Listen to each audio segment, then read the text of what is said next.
본 방송에서 제공하는 투자 정보는 투자 판단에 대한 조언입니다. 방송에서 제공하는 주식의 가치, 가격 상승 및 가격 하락에 대해서는 방송사에서 보장하지 않습니다.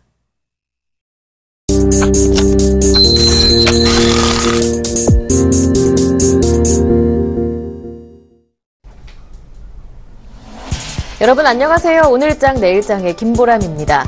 이제는 좀 내성이 쌓이나 싶었던 대외 리스크에 코스피가 오늘장 여지없이 무너지는 모습입니다. 6거래일 만에 코스피는 다시 1900선 아래로 내려왔는데요. 간밤에도 유가가 급하게 내리는 모습이었고 미국의 기업들 실적도 좋지 않았습니다. 무엇보다 스위스의 환율 방어 정책 폐지 소식에 환율이 급락하는 모습이었는데요. 장중에는 11원 가까이 떨어지기도 했었죠. 이 때문에 외국인들이 가뜩이나 요즘 심상치 않은 매도 물량을 보여줬었는데 오늘장 거세게 매도하고 있습니다. 양시장 분위기 체크해 보겠습니다. 먼저 코스피부터 확인해 보시죠. 코스피 현재 1890선도 이탈한 상황입니다. 1% 넘게 내리면서 1886포인트 가리키고 있는데요. 일중 흐름 체크해 보겠습니다. 출발은 1900선 위에서 출발했습니다. 1907포인트에서 하락 출발한 이후에 빠르게 낙폭을 늘려갔죠. 1900선 아래로 미끄러지더니 1890도 깨진 상황입니다. 수급 체크해 보겠습니다. 어제도 2천억 원 넘게 팔았던 외국인이 어제보다 더 많은 물량을 내놓고 있습니다. 2,600억 원 넘게 팔고 있고요. 여기에 기관의 매물도 더해지고 있는데요. 1,500억 원 정도 팔고 있습니다. 개인만 2,800억 원 정도 사주고 있지만 지수는 여전히 1% 넘게 내리고 있습니다. 이어서 코스닥도 확인해 보시죠. 코스닥도 하락 전환했습니다. 0.7% 내린 576포인트 가리키고 있는데요. 일중 흐름 체크해 보겠습니다. 출발은 상승이었습니다. 580선 위에서 출발했는데요. 하지만 코스피와 연동되면서 오후장 낙폭이 더 커지고 있습니다. 현재는 0.7% 내린 4포인트 내린 577포인트 가리키고 있는데요. 수급 한번 체크해 보시죠. 현재 개인과 기관만 사주고 있습니다. 개인 쪽에서 400억 원 정도, 기관 쪽에서 160억 원 정도 소폭 매수하고 있고요. 역시나 코스피와 마찬가지로 코스닥도 외국인들의 매물이 지수를 내리고 있습니다. 현재 외국인 쪽에서 450억 원 정도 매물을 내놓고 있습니다.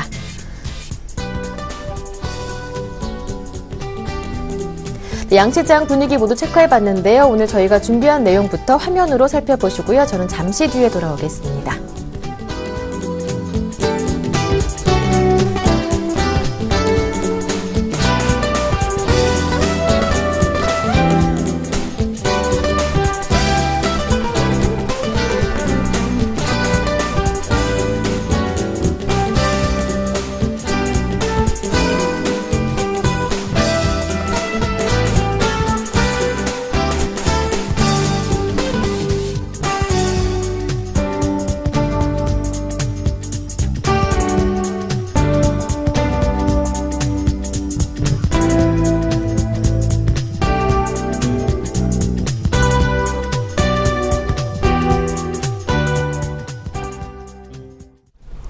코스피가 1900선 아래로 내려온 상황입니다. 외국인들이 거세게 매도를 하고 있는데요. 더 큰 문제는 당장 외국인들을 돌아오게 할 만한 유인도 없다는 건데요. 시장 분위기가 이런 만큼 이드코 멘토와 함께 시장 분위기 자세하게 분석해 보겠습니다. 샘플러스 이드코 멘토와 함께합니다. 안녕하세요. 반갑습니다. 네, 지난주에 코스피가 급등을 할 때도 한번 1900은 다지고 다시 한번 이탈하고 갈 것이다 이런 말씀을 꾸준히 해주셨습니다. 유가 하락도 이어지고 있는 상황에서 이번에는 스위스의 환율 방어 정책 폐지 소식으로 원달러 환율이 불안한 모습을 보여주고 있거든요. 이 때문에 외국인들의 매물도 더 거세지고 있는데요. 시장 상황 어떻게 보시는지요? 글쎄요, 일단 한 가지 좀 체크를 좀 해보도록 하겠습니다. 오늘 시장 조정이 좀 나오면서 외국인들의 그런 매도세가 상당히 거칠어지고 있는 그런 상황이 되겠죠. 일단 지속적으로 이제 앵커님께서 말씀하셨듯이 우리 CPR에서는 언급드렸던 것이 이제 시장 조정에 대해서 적극적인 매수보다는 소극적인 매수로 이제 플레이를 하자라고 좀 말씀드렸던 부분들을 아마 기억을 좀 하실 겁니다. 일단 코스닥 같은 경우에도 다음 카카오라든지 서울 반도체, 그러니까 시가총액 상위 종목들과 몇몇 테마주들을 제외하고서는 최근에 개별주들의 흐름들 크게 개선되지 못하고 있는 그런 상황에서 몇몇 시총 상위 종목들에 대한 상승 시에 어떤 그런 매도 관점으로 최근에 이제 말씀드렸던 그런 부분들이 있었는데 역시나 오늘 장 초반에 코스닥의 변동성을 확대시키고 있는 그런 시가총액 상위 종목들의 모습들. 글쎄요, 서서히 이제 상승했던 종목들에 대한 어떤 그런 차익 실현이 나오고 있는 그런 상황이지 않나 이렇게 좀 볼 수가 있겠고요. 오늘 코스닥 지수가 소폭 아래꼬리가 좀 나와주면서 변동성이 좀 있는 그런 상황이지만은 중요한 것은 지금 상승 종목이 한 280개 정도, 하락 종목이 720개 정도라는 점. 그만큼 시가총액 상위 종목들 위주로 코스닥이 움직이고 있다는 점 일단 참고를 좀 하시면 좋을 것 같습니다. 자, 그리고 해외 쪽이 조금 중요한 어떤 그런 상황이 되겠는데요. 일단 어제 다우지수가 한 100포인트 정도 이제 빠짐에 있어서 지수를 하락시켰던 주된 그런 어떤 요인들이 물론 이제 국제유가를 기본으로 해서 어떤 그런 미국의 필라델피아 제조업 지수라든지 PPI 생산자 물가 지수 같은 결국에는 경기 지표의 부진으로 인해서 하락하는 모습들이 좀 나와주었기 때문에 우리 CPR에서 계속적으로 말씀드렸던 부분들 1월 말까지의 큰 이슈들이 뭐였죠? 그리스 대선과 통화정책회의에서의 QE 이런 QE에 대한 결정할 수 있는 굵직굵직한 그런 문제들.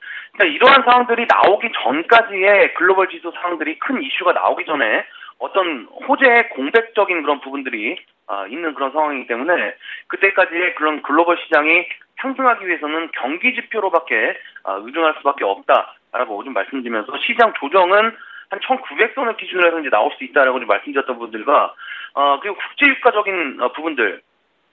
글쎄요, 일단 국제유가를 제가 이제 이 시간을 통해서 말씀드렸던 부분들이 이제 서서히 국제유가는 저점을 잡으면서 하방 경직성을 기대하자라고 좀 말씀드렸던 부분들. 하지만 상승과 하락을 반복하면서 옆으로 기는 그런 에너지 응집 형태의 모습들이 나와줘야 된다라고 말씀드렸던 부분들. 결국 이제 그제 국제유가가 한 4% 넘게 상승이 좀 나와주었고, 어제는 이제, 오늘 새벽에는 이제 종가상 4% 넘게 재차 상승했던 부분들을 하락하는 그런 모습들이 좀 나와줬는데, 중요한 거는 어제의 저점을 이탈하지 않았다라는 게 이제 중요한 그런 부분이 되겠죠. 그리고 국제유가의 저점을 뭐 어떻게 잡냐라고 하실 수 있는 그런 부분들이 있겠지만은, 일단 지난번에 한번 말씀드린 거를 이제 기억하실지 모르겠지만은, 2008년도에 어떤 금융위기 때의 국제유가 저점적인 그런 부분들에서 이제 되돌림의 기술적인 공식들이 이제 몇 가지가 있습니다. 사실 그게 이제 맞건 중요한 것이 아니라 대응할 수 있는 그런 준비가 되었다는 거, 그만큼 이제 확실한 공부는 없기 때문에 일단 이 정도에서는 저점을 잡아준다라고 예측을 하고 있는 것이고요. 사실 어제 이제 국제유가가 사실 장 초반까지만 해도 한 5% 정도 급등이 좀 나와줬었는데, 일단 어제도 그렇고 최근에도 계속적으로 이제 말씀드리지만 현재 구간은 상당히 매물 저항벽에 부딪힐 수 있는 그런 어떤 그런 구간이기 때문에 물량 소화 과정들이 필요하다라고 좀 말씀드렸던 부분들. 어제 이제 저항벽이 두텁게 작용을 하면서 종가상 밀리는 그런 모습들이 나와주지 않았나 싶습니다. 자, 그러면 이제 이러한 어떤 그런 부분들이 있겠죠. 국제유가는 상승을 할 수 있는데 왜 코스피 지수는 하락을 하냐. 그러니까 그것이 이제 어제 새벽에 국제유가가 한 4% 넘게 상승했던 그런 부분들이 좀 나와주었지만은, 우리 코스피 지수는 강보합권으로 어제 마무리되는 모습들. 어제 이제 중국과 일본은 어느 정도 상승폭이 좀 나와주었지만은, 우리 증시는 크게 개선되지 못하는 이러한 모습들이 코스피의 현재 구간 자체가 어떤 그 이평간의 저항이 상당히 좀 많이 밀집이 되어 있는 그런 그런 구간이다라는 것이 되겠고, 그리고 중요한 것이 이제 4분기 실적이 주식시장 전반적으로 개선되지 못하고 있는 그런 상황에서 움직임이 좀 나오고 있는 그런 상황이기 때문에, 특히 이제 코스피에 기댈 것이 없는 상황에서 코스닥의 테마주들이나 개별 종목, 몇몇 종목들이 상승을 주도했던 그런 상황이기 때문에, 결국에는 전반적으로 계속적으로 좀 말씀드렸던 트레이딩 내지 적극적인 플레이보다는 소극적인 그런 플레이를 하자라고 말씀드렸던 부분들, 아마 이번 시장 조정에 직접 팁으로 느껴지지 않을까 이렇게 좀 생각을 하고 있습니다. 자, 그러면 이제 그 폭이 이제 중요하겠죠. 시장의 조정은 지속적으로 1800포인트 중후반권에서 1900포인트 중반 정도까지의 등락은 개인적으로는 계속될 거라고 좀 보고 있습니다. 일단은 최근에 이제 61선에 대한 강력한 저항을 받고 있는 그런 상황에서 1월 말에 어떤 호재적인 부분들로 인해서 61선을 돌파하는 슈팅이나 61선이 기간 조정으로 우하향하는 그런 모습들이 나와줄 수 있다라고 한다면은 최대는 한 2,000포인트 정도까지 상승이 좀 나와줄 수 있다는 것인데, 아직까지는 우리가 그것을 논의할 부분은 아니라는 거죠. 아직까지는, 지금 현재 아직까지 거의 한 1개월 정도 넘게 61선에 대한 강력한 그런 저항을 받고 있는 그런 상황이기 때문에 앞에서 말씀드린 밴드 안에서의 움직임 예측해 볼 수 있지 않나, 이렇게 좀 볼 수가 있겠고요. 자, 코스닥 지수 같은 경우에는 우리가 계속 이제 CPR에서 언급을 했던 그런 부분들이 정고점이 되겠죠. 580포인트를 기준으로 해서 시장 조정에 대한 부분들 언급을 계속적으로 좀 드렸기 때문에 주식도 마찬가지겠지만은 상승한 만큼 하락폭은 깊어지고 하락폭이 깊은 종목일수록 그 반등폭도 세다라는 점 일단 참고를 하시면서 적극적인 배팅보다는 소극적인 배팅으로 한 템포 뒤에서 지켜보는 그런 상황이 필요하다라고 좀 지속적으로 말씀을 드리겠습니다. 해서 거래소 종목들을 들고 계신 분들이라면은 코스닥에 투자할 거라고 생각하시는 분들, 그리고 코스닥에 투자를 하고 계시는 분들은 또 코스닥 지수는 상승하는데 내 종목은 왜 안 가냐, 상승하고 있는데 언제 매도를 하냐, 코스닥 지수 상승하고 있는데 언제 매도를 해야 되나 하시는 그런 분들이 좀 계실 것 같지만은, 그러한 걱정보다는 보유하고 있는 종목에 대한 부분들이 현재 가치 평가가 어느 정도 돼 있냐, 그리고 재료가 나올 분들이 있냐에 대한 부분들, 재료가 있어야 수급을 불러일으킬 수 있고 수급이 있어야 차트가 완성된다는 점 반드시 잊지 마시고, 우리 CPR에서는 시청자분들의 보유 종목들 위주로 재료를 찾고 추천도 함께 진행해드리는 어떤 그런 프로이기 때문에 많은 참여 부탁드린다라고 좀 말씀드리면서, 자, 오늘 금요일 오후장입니다. 주말에는 주식 잊으시고 편안한 주말 보내시기 바라겠습니다. 파이팅입니다. 네, 코스피 밴드는 1880에서 61선까지로 설정해 주셨고요. 현재 시장에 맞는 대응 전략까지 함께 들어봤습니다. 지금까지 샘플러스 이드코 멘토님과 함께했습니다. 고맙습니다. 네, 고맙습니다.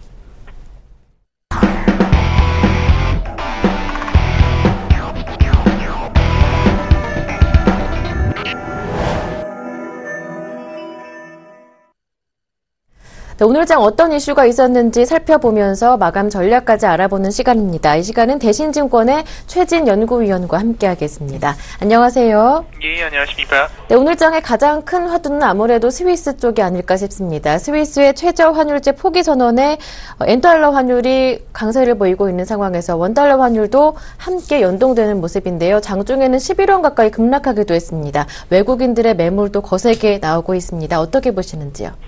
예, 말씀하신 바와 같이 간밤 스위스 중앙은행이 자국 통화에 대한 환율 방어를 포기하면서 나타난 글로벌 금융시장의 변동성 확대가 국내 금융시장의 안전자산 선호 심리로 이어지면서 금일 국내 증시가 약세를 나타내고 있는 상황입니다. 이에 금일 외국인들의 현선물 매도세가 강해진 가운데 코스피 지수는 재차 1900선이 붕괴된 상황이고요. 업종별 흐름 역시 전 업종이 약세를 나타내고 있는 가운데 상대적으로 대형주들의 약세가 두드러진 모습입니다. 금일 스위스의 환율 하한선 철폐에 따른 영향은 여러 가지 파장으로 이어질 수 있다는 점에서 아직 단기 방향성을 결정하기는 어려울 것으로 보고 있습니다. 그동안 환율 방어를 위해서 유로화를 매수했었던 스위스가 유로화 매수를 포기한 만큼 유로화 약세는 22일에 있을 22의 부양정책 발표 이전까지는 좀 더 이어질 수 있다는 의견이 다수를 나타내고 있고요. 결국 유로화의 방향성을 결정지을 수 있는 22의 부양정책 발표 이전까지는 시장의 변동성 확대를 당분간 주시하셔야 될 것으로 보고 있습니다. 네, 시장 분위기 한번 분석을 해봤습니다. 마감 전략 어떻게 세워볼까요? 예, 글로벌 금융시장이 스위스 프랑스의 환율 방어 포기했다는 영향을 아직 크게 예측하기 어려운 만큼 단기적으로 시장의 반등 시기를 저울질하기는 좀 더 어려울 것으로 보고 있습니다. 네. 다만 앞서 말씀드린 바와 같이 22의 통화정책 이후 유로화의 방향성과 관련돼서 시장의 안정을 찾을 수 있을 것으로 보여지고 있어서 그전까지는 상대적으로 변동성 국면은 좀 더 이어질 수 있을 것으로 보고 있습니다. 따라서 시장에 대한 관점보다는 개별주 중에서 실적 호전주로의 압축 전략이 유효할 것으로 판단되고 있습니다. 네, 당분간은 종목을 압축하는 전략이 좋겠다라는 대응 전략까지 함께 들어볼 수 있었습니다. 지금까지 대신증권의 최진 연구위원과 함께했습니다. 말씀 고맙습니다. 네, 감사합니다.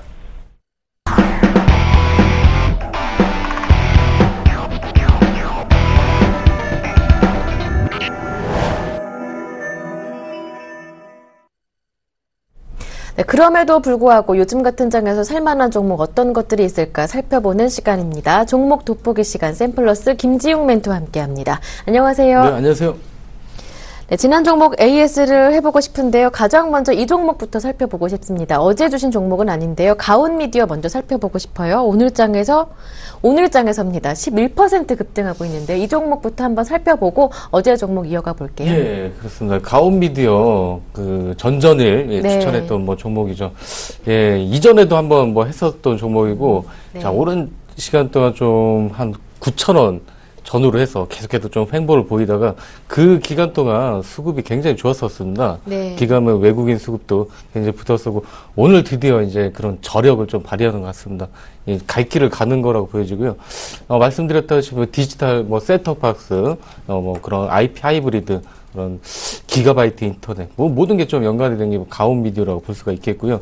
최근에 그런 관련 종목들 흐름이 좋습니다. 가온미디어는 유독 못 갔었는데 지금 주봉상으로도 최고 고점을 지금 뚫은 상태고 위로도 많이 열려 있습니다. 그리고 네. 오늘 상한가를 갔다가 약간 좀 밀린 상태고요.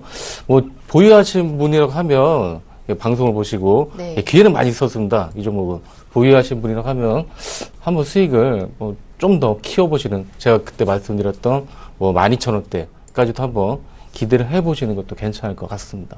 네.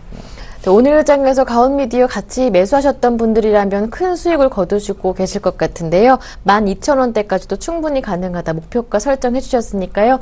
보유하신 분들 한번 참고해 보시길 바랍니다. 오늘 장 10% 이상 급등하는 가온미디어였고요. 이어서 지난 종목, 바로 어제 주셨던 종목 두 종목 만나보겠습니다. IM과 그리고 비트컴퓨터가 있었는데요. IM은 어제 주셨던 날 이미 급등을 했던 종목이었고 오늘도 추가적인 급등이 나오면서 매수 기회를 주지 않고 있어요. 그러게요. 오늘 정도는 한번 좀 눌림을 좀 주지 않을까 네. 싶었는데 이 그만큼 종목이 강하다는 거죠. 그렇죠. 한번 좀 기다려봤었는데 바로 좀 올라가서 좀 상당히 좀 아쉬운 점이 있습니다. 네. 이 종목 아무래도 신규 이전에 광 픽업 렌즈나 이쪽에서 세계적인 업체이긴 했는데 그쪽 시장이 워낙 축소가 되는 바람에 스마트폰 부품 쪽으로 많이 돌렸습니다. 그런 부분들이 지금 이제 어느 정도 주가에 반영되면서 실적으로 이제 가시화되는 게 아닌가. 그리고 그걸 좀 선점하는 세력들이 좀 들어오는 것으로 좀 보여집니다.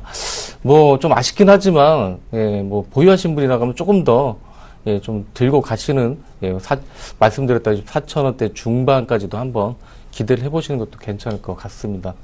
그 다음 종목은 비트컴퓨터인데 오늘 좀 밀리긴 하는데 이 종목은 5,100원 전후로 해서 계속 좀 왔다 갔다 지금 하고 있습니다. 오늘은 시장 좀 여건상 좀 빠지긴 하는데 그런 원격 의료라든가 유헬스케어 쪽 그쪽에서 좀 가장 좀 기대가 되는 종목 중에 하나고요.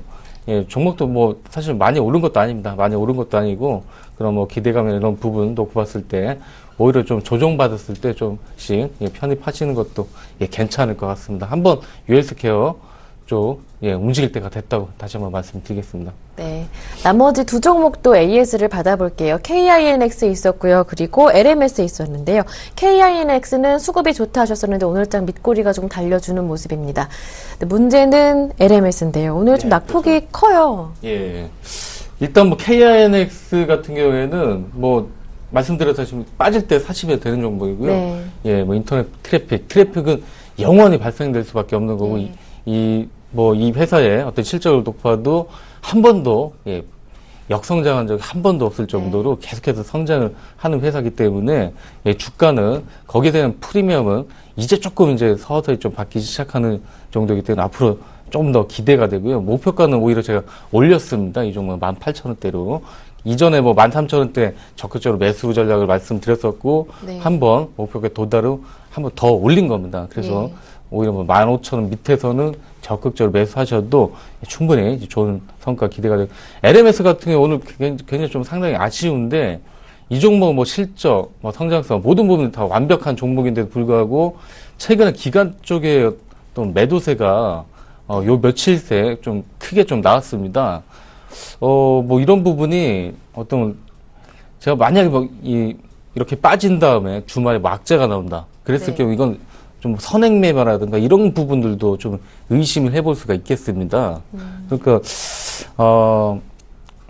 뭐 그런 부분이 아니라고 하면 절대 뭐 이렇게 좀 움직일 만한 종목은 아니고요.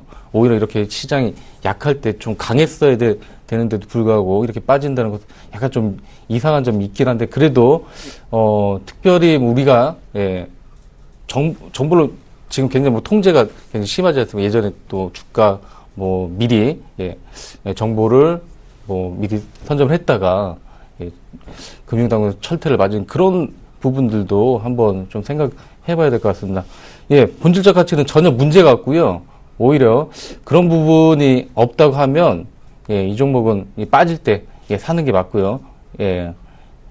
뭐 그런 부분이 만약 발생된다 하더라도 그때 오히려 매수 기회로 활용하시면 될 거라고 말씀을 드리겠습니다. 그만큼 좋은 종목입니다. 네, KINX는 목표가를 상향 조정하셨습니다. 18,000원으로 높이셨고요.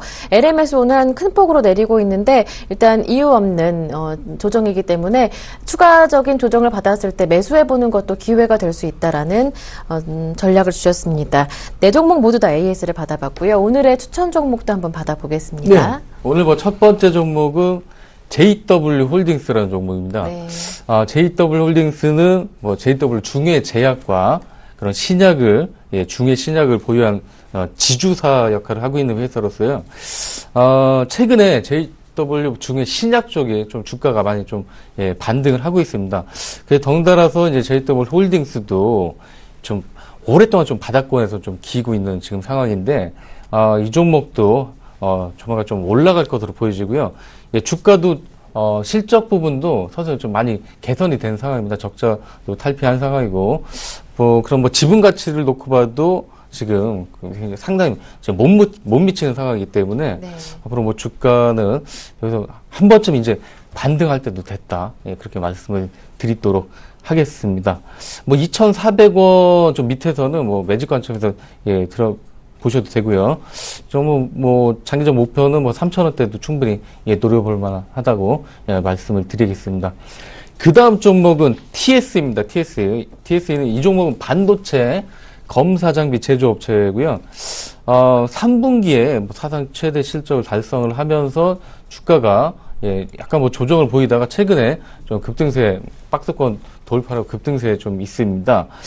모바일용 DDR3 및 뭐 낸드 플래시 증가로 당분간 호실적세는 유지될 전망이고요. 3분기 들어서면서 외국인, 뭐 최근에도 계속 기관 및 외인 러브콜이 좀 이어지고 있습니다. 이 종목은 뭐 12월 중순에 한번 좀 추천을 했었던 종목입니다. 그때도 좀 이유 없이 하락을 했다가 11,000원대 밑에선 좀 적극적으로 한번 매수를 해보자 말씀을 드렸었고, 목표로 했던 14,000원이 좀 돌파를 한 상황입니다. 그런 외에도 불구하고 지금 이 종목은 좀 올라왔지만 여전히 뭐 반도체 전체적인 업종에 비해서 PI 뭐 10배 정도 구간으로서 좀 더 상승할 여력이 있기 때문에 눌림 조정 시에 적극적으로 매수 관점으로 보셔도 괜찮다고 말씀을 드리겠습니다. 그 다음 종목은 오늘 좀 올라갔다가 약간 좀 밀리는 종목인데, 유비커스라는 종목입니다. 유비커스. 이 종목도 최근에 잘 가고 있는 뭐 통신 장비 쪽 업체고요. 대용량 백본 장비 및 유선 장비 제조업체로서 이 종목도 11월 중순쯤에 한번 8,000원대 뭐 초반에서 좀 적극적으로 좀 매수를 말씀드렸던 종목이고, 목표로 했던 뭐 거의 10,000원대가 거의 뭐 도달을 한 상황입니다. 지금 뭐 기가바이트 인터넷, 그리고 또 관련 매출이 급증하고 있고, 최근 뭐 경쟁사로 볼 수 있는 건 다산 네트워크가 있는데, 다산 네트워크도 마찬가지로 좀 많이 좀 오른 상태입니다. 거기에 비해서 다산 네트워크에 비해서 강점이라고 하면 매출이 좀 꾸준하다는 점이고요. 굉장히 꾸준하고, 계속해서 흑자 기준을 유지했다는 점이고, 지금 현재, 자회사통해서 SK텔레콤의 그런 뭐 사물 인터넷 관련 뭐 장비도 납품을 하고 있고요. 현재 기가 인터넷 장비는 주문 폭주로 납기를 못 맞출 정도로 계속 그 실적이 증가를 하고 있다고 합니다. 지금 내년 및 내년이 아니죠. 올해 및 4분기 매출이 급증을 좀 기대가 되고 있고요. 목표가를 10,000원에서 12,000원대로 좀 상향을 하도록 하겠습니다. 조정 시 이 종목도 적극적으로 비중을 확대하는 그런 전략으로 가시면 성과가 좀 좋을 것으로 보여집니다. 마지막 종목입니다. 예, 썬데이 토즈입니다. 썬데이 토즈. 이 종목도 여러 번 좀 했었고, 좀, 예, 수익을 많이, 예, 좀 냈던 종목인데요. 예, 애니팡, 그리고 뭐 애니팡 4천성, 예, 그리고 또 애니팡2 등, 그 매년 공전의 히트작을 출시를 해서 그 부분이 지속적으로 좀 이어지고 있습니다. 현재 뭐 애니팡 시리즈는 뭐 국민 게임으로서 자리 잡을, 예, 상태고요. 예, 스마트폰 처음 하시는 분들도 처음에 배우는 게 그 애니팡일 정도로 굉장히 좀 유명하고, 그 애니팡 1도 아직까지도 그 매출이 좀 이어지고 있습니다. 급증하는 그런 뭐 매출 및 순익 대비 좀 저평가됐다고 좀 보여지고요. 최근에 좀 주가가 좀 오르다가 좀 부진했던 것은, 처음으로 뭐 국제적인 플랫폼으로 출시된 그 라인 트리오가 좀 기대보다는 조금, 예, 매출이 좀 안 나왔던 게 그 영향으로 좀 보여집니다. 11월 뭐 초에 말씀드렸지만 이 17,000원 여러 번 공략을 했고, 예, 뭐 수익도 많이 냈었고요. 지금 또, 예, 다시 좀 기회가 왔다고 좀 보여집니다. 17,000원, 예, 18,000원 밑에서는 다시 한번 여러분들이, 예, 관심하고 공략을 하시면 다시 한번 박스권 상단 돌파 흐름 상단이 뭐 22,000원에서 3,000원대 다시 한번 좀 기록할 것으로, 예, 보여집니다. 이 종목 PR로 따져보면 게임주, 모바일 게임주 중에서 가장 뭐 싸다고 볼 수 있겠던 PR이 10배 정도밖에 안 되는, 예, 그런 상황이기 때문에, 예, 부담 없이, 예, 들어가셔도 괜찮다고 말씀을 드리겠습니다. 네. 오늘도 4종목을 받아봤습니다. JW홀딩스는 24,000원 아래에서 매수하셔서 중장기적인 목표 가격 3,000원 말씀해 주셨고요. 그리고 TSE와 유비커스 이미 많이 오른 종목이지만 4분기 실적에 기대되고 수급도 좋기 때문에 조정 시에는 매수해서 추가적인 목표가 도달해보자라는 말씀까지 들어봤습니다. 썬데이 토즈는 17,000원에서 18,000원 아래에서 매수하신다면 박스권 상단인 22,000원에서 3,000원까지도 목표가 설정할 수 있지 않을까라는 말씀까지 모두 함께 해봤습니다. 네, 지금까지 샘플러스의 김지용 멘토와 함께했습니다. 고맙습니다. 네, 감사합니다.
네, 금요일장 현재 아시아 증시 전반적으로 하락하고 있습니다. 국내 증시 코스피가 1% 넘게 내리고 있고요. 일본 증시는 현재는 1%대로 낙폭을 줄인 상황이지만 장중에는 3% 넘게 밀리기도 했었는데요. 중국 증시만 1% 넘게 오르는 상황입니다. 중국 증시 분위기 살펴보고요. 후광통 관심 종목까지 알아보겠습니다. 정윤성 PB와 함께합니다. 안녕하세요. 예, 안녕하십니까.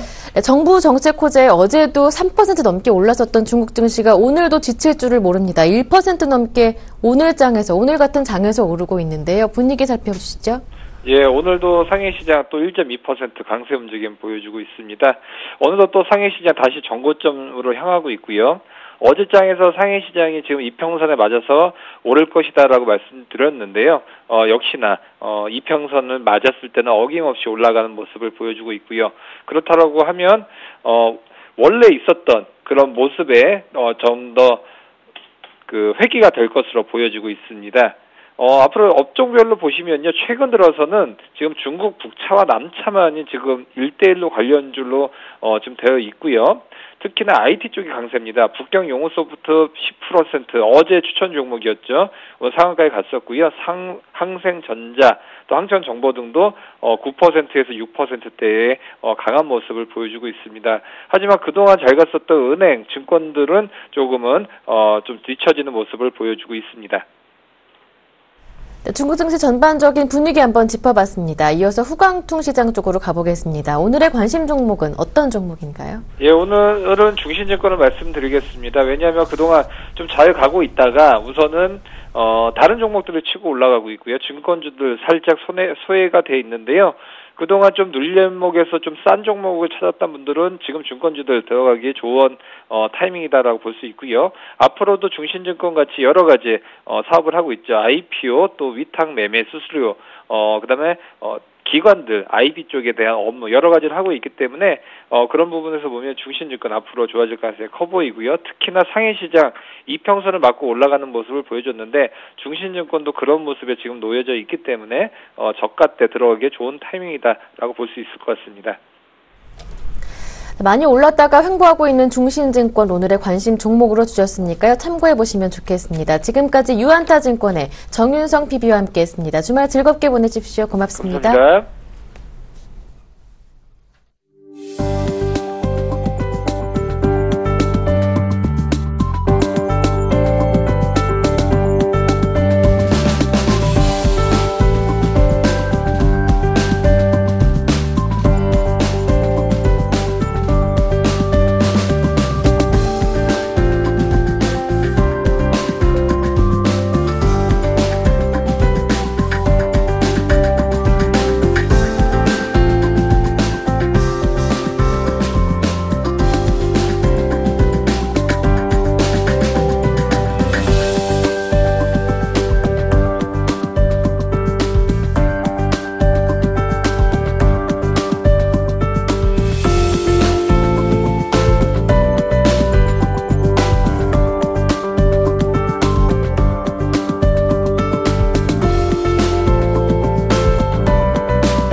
안녕하십니까, 김선우 변호사입니다. 자, 시장이 좋지 않죠?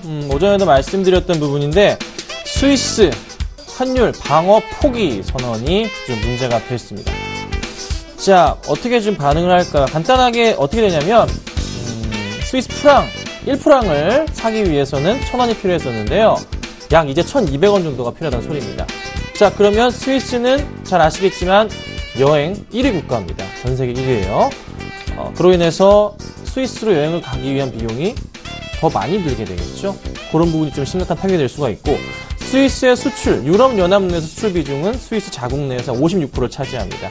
굉장히 크게 되죠. 그로 인해 수출 기업도 어떻게 비상이 걸린 상황입니다. 그리고 또 하나 스위스 내에서의 국채 문제가 되겠고, 여러 가지 펀드 상품들, 선물 비롯해서 주식시장까지 완벽한 문제로 봉착하게 됐습니다. 이게 여기서 끝나는 게 아니라 전 세계의 환율 같은 경우도 떨어지고 있고요.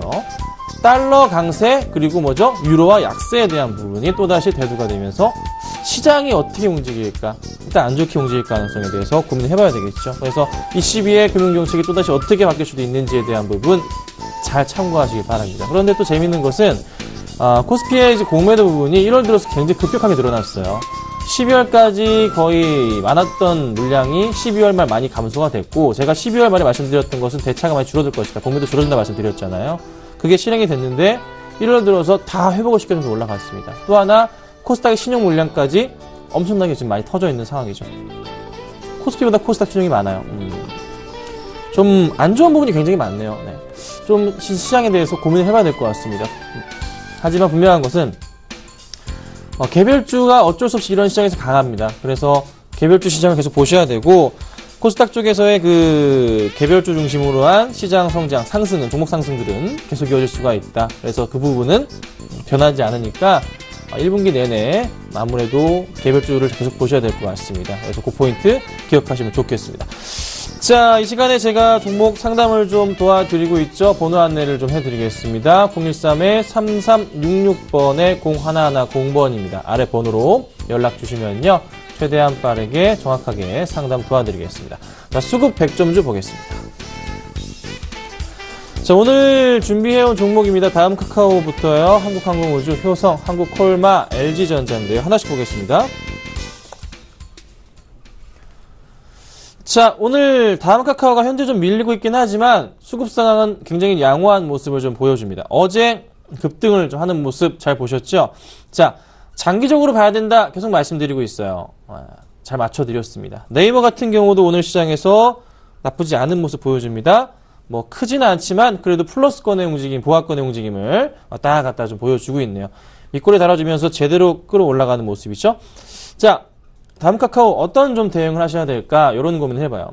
뭐 크게 대응이라기보단 그냥 기다리시면 된다. 이게 사실 결론인 것 같아요. 수급을 볼게요. 자, 오늘장 수급 보니까요. 외인 수급은 크게 보이지는 않습니다. 하지만 기관들의 수급이 26억가량, 오늘 시장에서 이 정도면 굉장히 잘 나오는 거거든요. 잘 들어와주고 있는 모습이고, 그리고 뭐 최근 들어 수급 상황도 아시겠지만 기관들의 끝도 없는 매수세 계속 이어갑니다. 요게 쉽사리 끝날 부분은 아닌 것 같아요. 계속 올라갈 부분이기 때문에 제가 조정 나올 때마다 관심을 가져야 된다 말씀을 드리고 있잖아요. 언제 무슨 조정이 필요할까요? 지금 당장에 이제 저는 조정이 나올 수 있지 않을까도 예측을 했는데 한 13만원 정도까지는 그렇지 않고 바로 올라갔어요. 다음 조정 포인트 어디가 나올까요? 한 14만 5천원 정도 자리가 될까요? 뭐 예측은 해보건데 틀릴 수도 있습니다. 하지만 한 4, 5% 정도 조정이 나온다면 매수할 수 있는 그런 자리가 아닌가 이렇게 좀 정리해 드릴게요. 자, 다음은요. 한국항공우주입니다. 자, 이 종목도 굉장히 잘 움직이고 있어요. 최근에 계속 횡보합니다. 많이 조정받고 나서 올라가는 그림 같이 보실게요. 자, 한국항공우주의 주가의 전망을 한번 생각해 보겠습니다. 지금 한국항공우주의 차트고요. 잘 보세요. 그리고 고려아연이라는 종목 볼게요. 자, 고려아연은 오전장에서 제가 추천을 드렸습니다. 언제 추천드렸냐면요. 확대해 보겠습니다.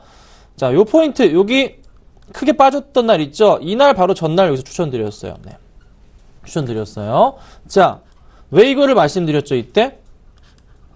추세에 대한 부분이 바닥부터 올라가는 그림들 나오니까 이 정도 자리에서는 문제가 안 되겠구나. 그리고 제가 또 시장을 좋게 보진 않았기 때문에 약간 불안감이 있었기 때문에 그래서 역시나 그 포인트 맞춰서 말씀을 드렸던 부분이 있어요. 그래서 수익이 잘 나고 있는데 잘 보세요, 이 그림이요. 자, 다시 돌아가서 볼게요. 한국항공우주 같은 경우도요. 큰 폭의 조금 조정이 나온 이유마다 좀 상승이 나오는 그런 자리들이 있어요. 현재 거의 지금 자리가 그런 자리가 아닌가. 계속 횡보하고 있는데 이 횡보가 끝나고 다시 어떻게 해요? 올라갈 수가 있겠다. 왜? 잘 아시겠지만 너무나 좋은 종목이죠. 실적 계속되고 그다음에 수주도 계속적으로 늘어나고 정부 정책에서 빠질 수 없는 그런 종목이라는 거 계속 지켜보시고요. 4만원 아래에서 참 좋지 않을까. 오늘 또 수급이 좋아져서 조금 제가 가지고 와봤습니다. 자, 다음 효성 볼게요. 자, 효성도 그렇게 질질 끌다가요. 오늘 잘 올라가 줍니다. 뭐 지수 대비한다면 정말 좋은 모습인 거죠. 현재 5% 정도까지 상승을 합니다. 자, 수급 보겠습니다. 자, 오늘장 수급은요. 외인이 한 13억 정도, 기관이 14억 정도의 매수를 보여주고 있어요. 수량으로 볼게요. 외인 18,000주, 기관 21,000주가량 매수가 들어옵니다. 자, 최근 수급은 딱 봤을 때 약간 좀 엇갈린 모습. 외인은 계속 매도가 나가는데 기관은 그래도 좀 사는 게 좀 많이 보이긴 했는데 딱히 좀 주의는 없는 모습이었어요. 네. 그래서 오늘 오르는 것 자체가 좀 의미가 있는 게 많은 수량은 아니지만 이 박스권 흐름 돌파했다는 것 자체가 조금 의미를 좀 잡아드리고 싶어요. 그래서 이게 내일 시장에서 꺾이지 않고 다음 주겠죠? 올라가 준다면 정말 좋은 모습을 한번 급등한 이후에 조정 거치고 다시 오른 올라가는 포인트가 나올 수가 있을 것 같습니다. 그래서 어떤 그림이 나올까요?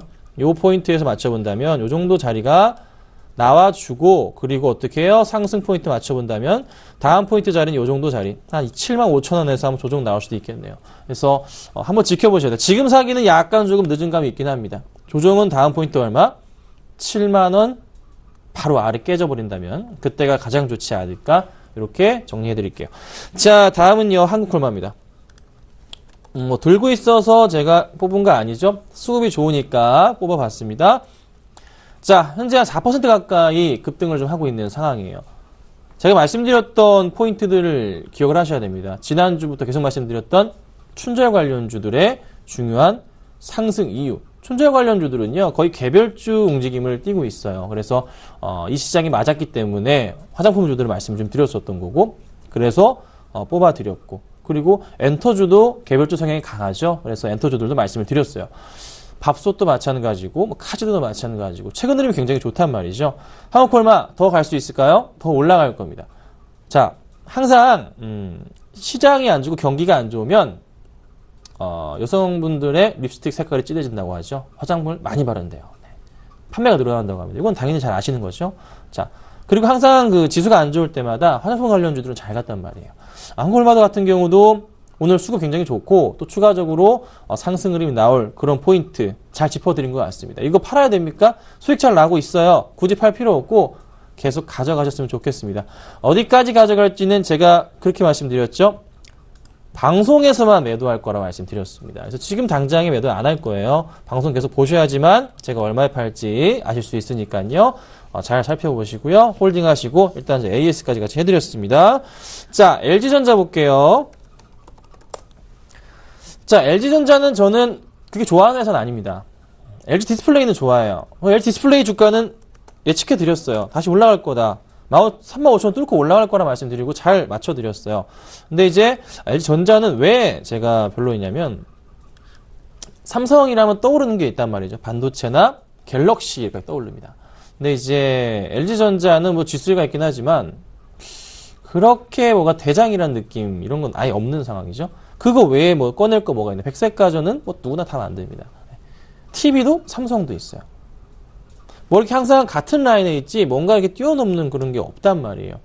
그래서 좀 불안한 그런 종목이긴 한데 오늘 일단 수급이 들어오긴 했습니다. 이걸 제가 왜 가져나왔냐면 오늘장이 수급에 대해서 현혹되지 마시라는 소리로 제가 드리고자 가지고 나온 겁니다. 볼게요. 자, 오늘 수급을 보니까 외인이 17,000주가량, 기관이 6,000주가량 매수가 들어왔어요. 그리고 최근의 수급 상황 보니까요. 외인은 팔고 기관들은 팔고 다시 나가는 모습. 오늘 반짝 들어오는 모습. 근데 차트 모양 어떻게 되고 있나요? 내가 소폭 밀리긴 합니다. 요거 언제 뭐 바닥이라 확인하고서 다시 이거 N자형 패턴 가지고 이거 뛰는 거 아니야? 네, 올라가 봤자 많이 못 가요. 네. 큰 그림 그리기에는 아직 너무나 모멘텀들이 부족한 게 사실입니다. 3월 달에는 바로 갤럭시 S6가 출격 대비 중인 상태이고 LG전자 마땅히 내놓을 것들이 좀 불안한 상황이란 말이죠. 뭐 G3, G4 네. 팔아봤자 좀 늘 뿐이지 뭐 크게 또 느는 것도 아니란 말이죠. 그래서 항상 조심스럽게 대응해야 되기 때문에 오늘장에 이런 뭐 상승 흐름을 가지고 고민할 종목은 아니다. 그래서 조심해보자라고 제가 조금 가지고 나온 거니까요. 참고 부탁드리겠습니다. 자, 상담을 좀 도와드릴게요. 자, 가온미디어부터 보겠습니다. 7523님, 네, 8,800원에 10% 보겠습니다. 볼게요. 자, 가온미디어 보겠습니다.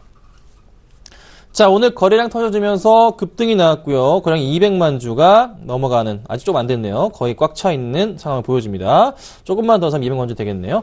자, 요런 종목 참 흐름이 좋죠. 크게 밀리지 않으면서 계속 높아져가는, 시간은 걸리지만 높아져가는. 그런데 한 1년 횡보했어요, 이게. 차트를 좀 볼게요. 자, 1년을 횡보했습니다. 요거 제가 노랗게 박스를 쳐놨는데요. 그렇죠? 1년 횡보하고 나서 주가 올라갑니다. 여기서 한번 올라갔었고 또 그 전에 한번 이렇게 올라갑니다. 이 정도 올라가 버리면 지금 현재 구간대에서는 살짝 어떻게 해요? 비중을 줄여야 되는 게 사실이죠. 횡보할 수도 있는 부분이기 때문에. 자, 오늘장 수급이 어떻게 되고 있나요?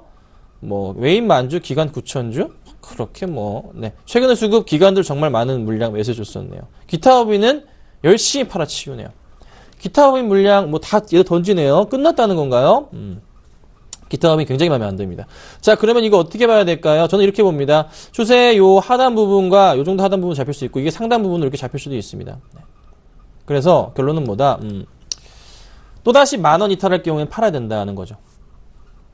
10,000원 이탈할 경우에는 비중을 절반이라도 줄여보자. 비중이 크진 않으셔서 잘했다 말씀드리겠는데요. 절반이라도 줄여보자. 그리고 나서 얘가 밀리게 된다면, 만약에 또 깨져서 9,500원 막 이렇게 내려버리면 어디까지 올까요? 이 정도까지 올 겁니다. 9,000원까지 왔다 다시 갈 것 같아요. 여기 매수하신 가격 7523님의 8,800원짜리는 앞으로는 하단입니다. 네. 그런데 지금 당장에서는 수익 실현을 해볼 만도 한 그런 구간인 것 같아요. 10,000원까지 또 순간 내려왔는데 10,000원 이탈해버리면 투매 물량들이 많이 나올 수도 있어요. 그래서 조금은 조심해보자. 그냥 적당한 수익에서의 만족도 필요한 시점이 아닌가, 이렇게 좀 정리해드릴게요. 자, 다음 보자면 삼성테크윈입니다. 2912님 34,500원에 어떻게 대응할까요? 진짜 미치겠네요, 저도. 자, 보겠습니다. 자, 삼성테크윈은 이제 테크윈이죠. 하나테크윈. 언제 바꿀지 모르겠지만 하나테크윈입니다. 30,000원대. 막 급등할 때 이제 매수가 들어가셨는데요. 비중이 좀 너무 좀 크시지 않았나. 제가 계속 말씀드리는 것은 종목이 아무리 좋아 보여도 급등할 때는 뭐 어쨌든 간에 떨어질 때 매수하실 때는 일단 10% 사고 10% 산 다음에 그 다음 다시 늘리고 또 다시 늘리고 그렇게 가야 되는데요. 이 종목은 좀 문제가 조금 많죠. 상황이. 좀 문제가 많아요. 뭐 수급 상황도 보자면 너무 상황이 안 좋은 상황이고요. 뭐 최근은 말할 것도, 오늘도 많이 파네요, 기관들이. 뭐 오늘은 뭐 전반적으로 시장에서 매도가 많이 나오는 시장이기 때문에. 자, 그리고 실적 포인트까지 뭐 체크를 해보자면, 네. 실적도 상당히 많이 꺾여 있습니다. 작년까지만 해도, 2013년까지만 해도요, 실적이 양호한 모습이었는데요. 순이익은 이제 적자 흐름이 나왔단 말이죠. 네, 적자 흐름이 나왔어요. 계산이 안 된다는 소리죠. 네, 어떻게 해야 될까요? 팔아야 됩니다. 언제 올라갈지. 4분기 실적도 안 좋겠죠. 네. 정말 죄송하지만 파셔야 됩니다. 팔고 나서 다시 올라가면 그때 대응을 해야 되지. 근데 다른 종목으로 대응하는 게 수익 면에서 나을 수도 있습니다. 제가 볼 땐 그렇습니다. 그래서 안타깝지만 매도하시고 올라갈 수 있는 다른 종목으로 대응을 해 주시면 좋겠습니다. 자, 다음 볼게요. 자, 레버리지 6782님, 코덱스 레버리지 1245원, 30% 추가하면서 볼게요. 네. 코덱스 레버리지 좋죠. 지금 현재 구간대에서는, 네, 뭐 사도 될 것 같기도 해요. 많이 밀렸으니까. 그런데, 뭐가 문제입니까? 아까 말씀드렸죠. 안 좋은 거 투성이에요. 지금 시장에 좋은 거를 꺼낼 수도 없어. 꺼낼 것도 없고. 유럽, 스위스, 빵. 뭐 유가도 남아있죠. 유가, 러시아 남아있죠. 공매도는 다시 늘고 있고, 코스닥 신용장고는 늘고 있고, 코덱스 레버리지가 지수가 상승줄 분위기를 찾기에는 지금 굉장히 시장은 어둡고, 자, 유럽 증시가 어떻게 해야 될까요? 다가오는 유럽 증시, 또 뉴욕 증시가 또 다시 흔들릴 수 있는.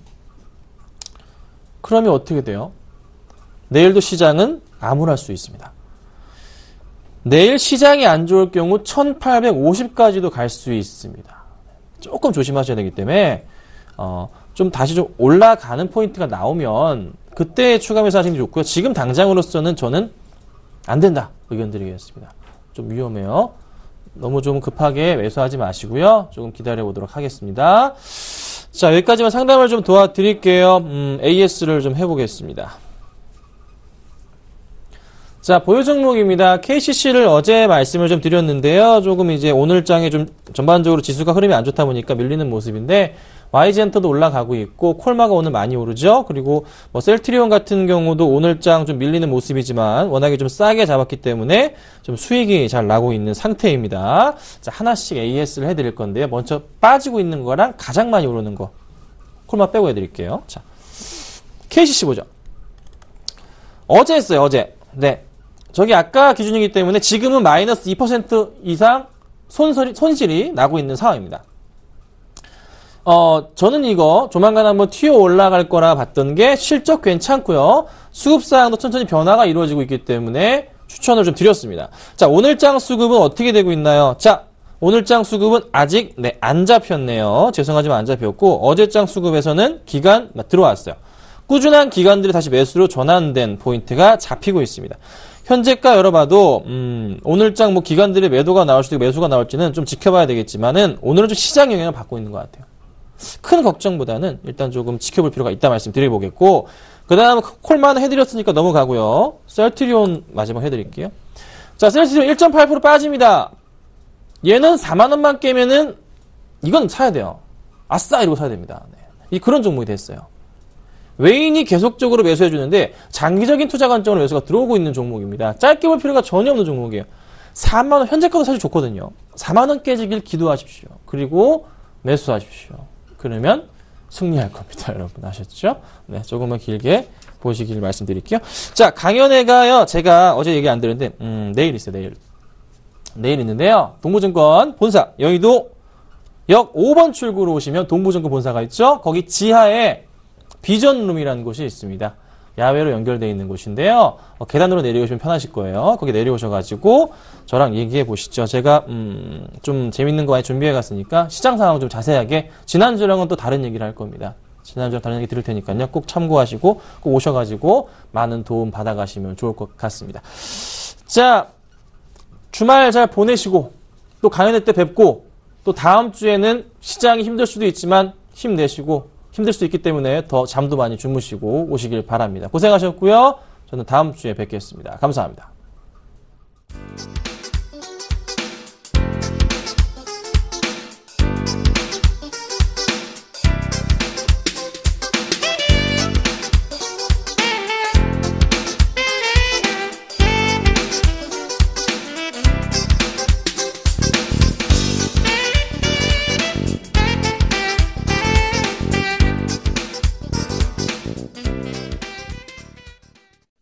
금요일장 마감을 9분 정도 남겨놓은 상황입니다. 현재 외국인들의 매물이 코스피 축에서 3천억 원 가까이 나오면서 1887포인트 코스피 가리키고 있고요. 코스닥은 0.6% 내린 577포인트 가리키고 있습니다. 한 주를 마무리하는 금요일장입니다. 스위스발 환율 쇼크에 코스피는 1900선 아래로 내려오게 되는데요. 당장 외국인들을 돌아오게 할 요인은 사실 시장에 없는 상황이지만 4분기 실적이 예상만큼 나쁘지는 않게 나와준다면 이쯤 부근에서 하단을 지지하게 되지 않을까 하는 바람입니다. 여러분 힘내시고요. 주말 즐겁게 보내시길 바랍니다. 저는 다음 주 월요일에 다시 오겠습니다. 고맙습니다.